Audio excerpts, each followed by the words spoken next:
Assalamualaikum warahmatullahi wabarakatuh.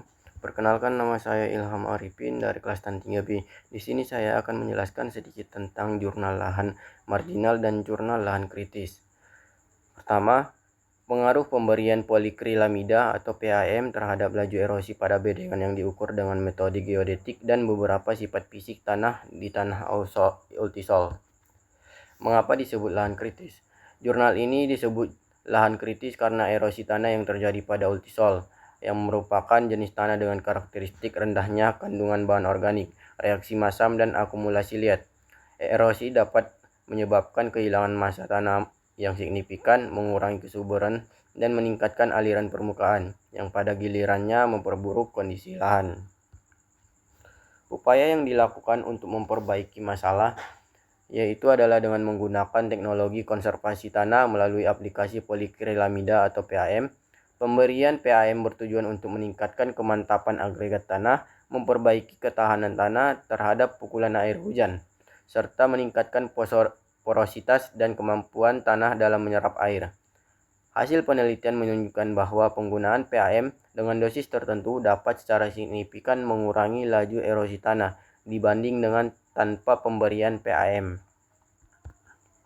Hasil upaya yang dilakukan untuk memperbaiki masalah menunjukkan bahwa pemberian polikrilamida ini secara signifikan mengurangi laju erosi tanah. Pemberian PAM dengan dosis 40 kg per hektar mampu menekan laju erosi sebesar 19,59%, sedangkan dosis 20 kg per hektar mengurangi laju erosi sebesar 16,51% dibanding dengan kontrol tanpa PAM. Selain itu, penggunaan PAM juga memperbaiki kemantapan agregat tanah dan daya tahan tanah terhadap penghancur akibat hujan.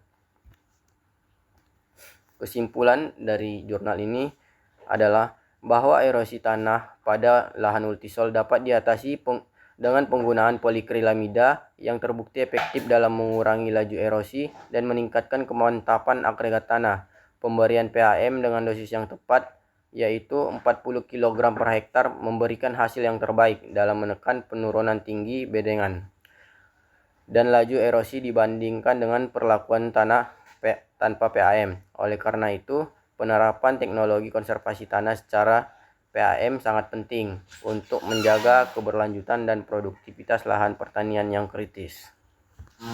Yang kedua, restorasi lahan gambut melalui metode pembasahan atau sekat kanal dan paludikultur.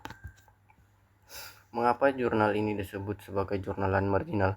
Karena jurnal ini membahas lahan gambut yang terdegradasi, yang seringkali dianggap sebagai lahan dengan potensi ekonomi rendah dan rentan terhadap kerusakan, karena memiliki karakteristik yang membuatnya sulit untuk dikelola secara optimal, seperti tingkat kesuburan yang rendah, kelembapan tinggi, dan risiko tinggi terhadap kebakaran, serta degradasi. Selain itu, lahan gambut seringkali terdegradasi akibat praktik pertanian yang tidak berkelanjutan, sehingga dianggap kurang produktif dibanding lahan lainnya. Upaya untuk memperbaikinya dengan dua metode, yaitu metode paludikultur, di mana penanaman jenis tanaman lokal yang toleran terhadap genangan air, yang tidak memerlukan drainase untuk mengatasi degradasi lahan dan meningkatkan keberlanjutan ekosistem gambut. Yang kedua, dengan penerapan sekat kanal, menggunakan berbagai tipe sekat kanal seperti sekat papan, sekat isi, dan sekat plastik untuk mengatur aliran air dan mencegah pengeringan lahan, yang merupakan langkah penting dalam rehabilitas lahan gambut. Hasil dari upaya memperbaikinya yaitu dengan penerapan sekat kanal berhasil meningkatkan kadar air tanah yang mendukung pembasahan dalam lahan gambut dan mengurangi risiko kebakaran. Yang kedua, paludikultur menunjukkan keberhasilan dalam menanam tanaman lokal yang tahan terhadap genangan air, yang berkontribusi pada pemulihan ekosistem dan peningkatan biodiversitas.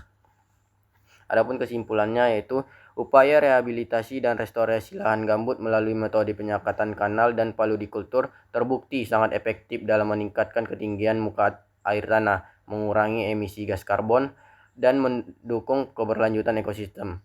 Implementasi teknik ini juga memberikan manfaat ekonomi bagi masyarakat sekitar dengan memanfaatkan hasil pertanian dan sumber daya alam lokal. Oleh karena itu, strategi ini dapat dijadikan sebagai acuan bagi pengambil kebijakan dalam upaya rehabilitasi lahan gambut yang terdegradasi. Mungkin cukup sekian dari presentasi saya akhiri dengan salam. Assalamualaikum warahmatullahi wabarakatuh.